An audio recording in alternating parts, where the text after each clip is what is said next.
बिस्मिल्लाहिर्रहमानिर्रहीम अस्सलाम वालेकुम। मैं हूं ज़ीशान अहमद सिद्दीकी। आप देख रहे हैं सबसे पहले पाकिस्तान। बिलाखिर 26वीं आईनी तरमीम जो है सेनेट और कौमी असम्बली से जो है 2/3 अक्सरियत से मंजूर हो गई। इसके अलावा बात करूंगा कि अब कुछ जस्टिस साहिबान जो है सुप्रीम कोर्ट के और हाई कोर्ट के जो है इस्तीफ़ा देने जा रहे हैं। तो मैं इस पर बाद में आता हूँ, लेकिन पहले बात करता हूँ 26वीं आईनी तरमीम पर। तो 26वीं आईनी तरमीम कल जो है सेनेट और कौमी असम्बली से जो है 2/3 अक्सरियत से जो है मंजूर कर ली गई है।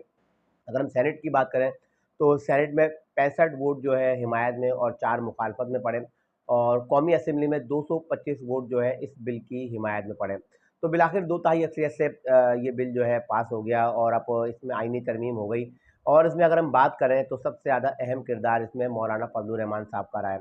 बहुत रोड़े अटकाए गए, बहुत कोशिश की गई कि इस आईनी तरमीम को किसी तरह से रोका जाए, और ये भी कोशिश की गई आखिरी हद तक कि इस तरमीम को जो है 25 अक्टूबर तक रोका जाए, इंतशार के ज़रिए, फसाद के ज़रिए, लड़ाई झगड़े के ज़रिए, और किसी न किसी तरीके से जो है इस तरमीम को रोका जाए। बिलाखिर हुकूमत ने जो है अपना जो एक टारगेट रखा था, और जिसमें बिलावल भुट्टो हज़ारी साहब का अहम किरदार है, और जिन्होंने मौलाना फजल रहमान साहब को कायल किया।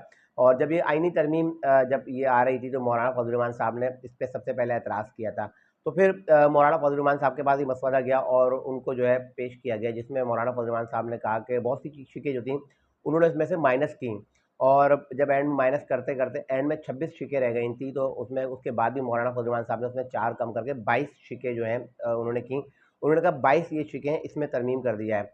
अच्छा, इसमें एक शिक ऐसी है जिसमें जो है मौलाना फजल रहमान साहब ने पीटीआई को सपोर्ट किया, जिसमें ये था कि सरकारी इमलाक को नुकसान पहुंचाने वाले का फौजी ट्रायल होगा। तो मौलाना फजल रहमान साहब ने पीटीआई वालों की बात रखते हुए उन्होंने इस शिक का भी जोर दिया कि इस शिक को निकाला जाए, ताकि जो है पाकिस्तान तहरीक इंसाफ के जो लोग हैं उनका जो है किसी भी तरीके से जो है फौजी ट्रायल ना हो।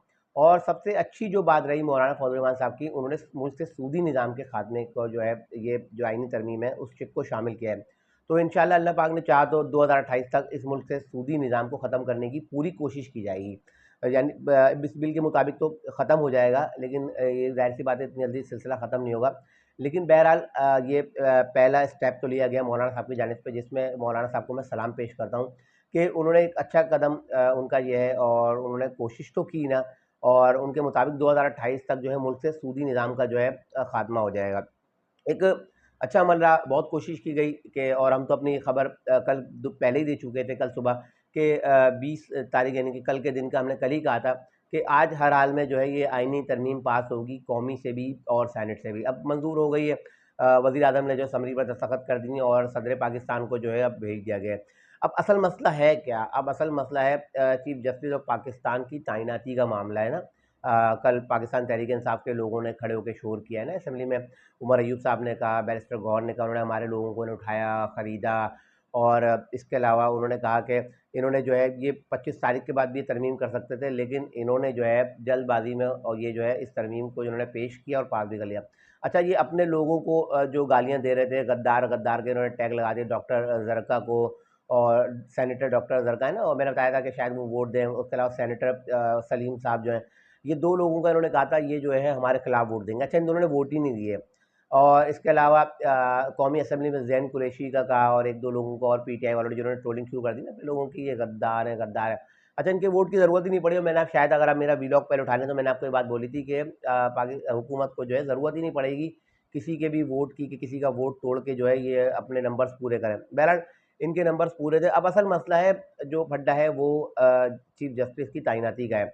अब ये तरमीम हो गई, इस तरमीम के बाद मैं अपने पिछले व्लॉग में बता चुका था कि अब जो है एक पार्लिमानी कमेटी बनेगी, और जो ये फैसला करेगी, जो बताएगी कि मुल्क में आइंदा आने वाले चीफ जस्टिस ऑफ पाकिस्तान कौन होंगे। अब इसमें 8 जो है कौमी असम्बली के मेंबर होंगे, 4 सेनेटर होंगे, और कुछ लोगों को शायद इसमें और शामिल करें, लेकिन 12 रुकनी ये बोर्ड होगा, जिसमें मौलाना फजल रहमान साहब के भी एक सेनेटर और एक एमएनए इसमें जो है शामिल होंगे। अब ये 12 लोग जो है 3 सीनियर मोस्ट जस्टिस साहिबान जो हैं उनके नाम जो है वज़ीर आज़म को भेजेंगे, और वज़ीर आज़म से बताएंगे कि इन तीनों में से किसी एक को सिलेक्ट करेंगे, और बताएंगे कि वज़ीर आज़म को साहब को कि इन तीनों में से किसी एक को आप जो है आप वज़ीर आज़म बना दीजिए। तो अब वो 3 नाम sorry chief justice of Pakistan बना दिए, माफ़ कीजिएगा। तो इन तीनों में से किसी एक को चीफ जस्टिस ऑफ पाकिस्तान जो है आप बना दीजिए। तो 3 नाम होंगे चीफ जस्टिस ऑफ पाकिस्तान के लिए, जिसमें जस्टिस मंसूर अली शाह होगा का होगा, जस्टिस मुनीब अख्तर साहब का होगा, जस्टिस याहिया अफरीदी साहब का होगा। ये 3 सीनियर जस्टिस साहिबान हैं जो अगले चीफ जस्टिस ऑफ पाकिस्तान बनने की लिस्ट में जो है शामिल हैं। लेकिन मैं आपको बताता चलूँ कि जो नए चीफ जस्टिस ऑफ पाकिस्तान जो बन सकते हैं, मुझे जो लगता है वो याहिया अफरीदी होंगे, क्योंकि मुनीब अख्तर साहब भी इनसे जूनियर हैं और मंसूर अली शाह साहब का आपके सामने सारे मामलात हैं। तो मुझे ये लगता है कि शायद नए आने वाले chief justice of Pakistan Yahya Afridi होंगे और उनका नाम जो है, ये जो 12 रुकनी कमेटी होगी और अटॉर्नी जनरल के साथ कुछ होंगे, तो वो लोग मिलकर जो है वज़ीर आज़म को इनका नाम देंगे, वज़ीर आज़म फिर इसकी अप्रूवल देके सदर पाकिस्तान को भेज देंगे।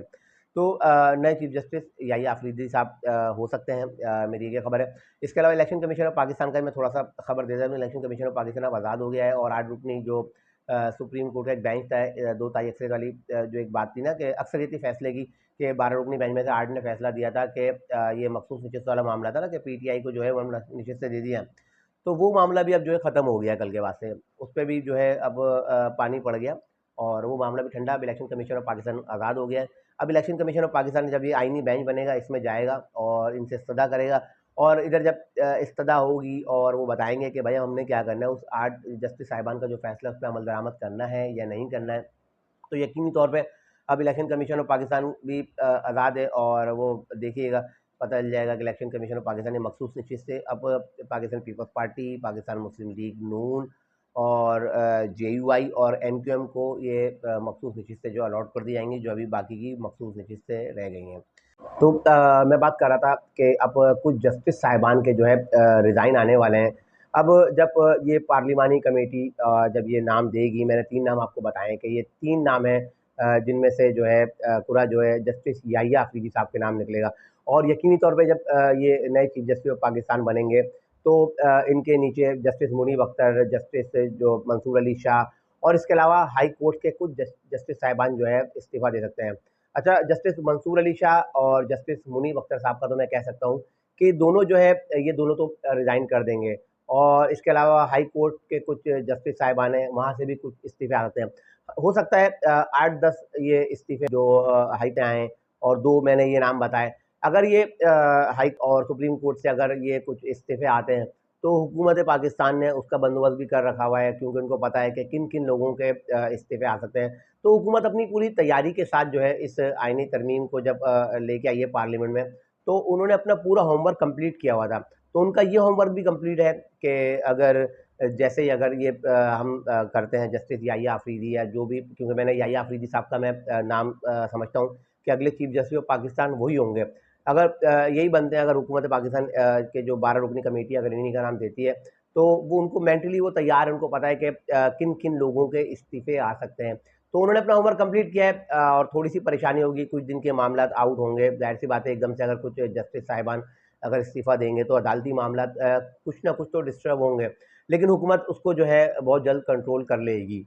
ये थी आज की कुछ इंतहाई अहम खबरें जो मैंने कहा आपके साथ शेयर करता चलूँ। इंशाल्लाह मज़ीद खबरों और नई तजदीद के साथ फिर हाज़िर हूँगा, तब तक के लिए इजाज़त दीजिए। अल्लाह हाफ़िज़।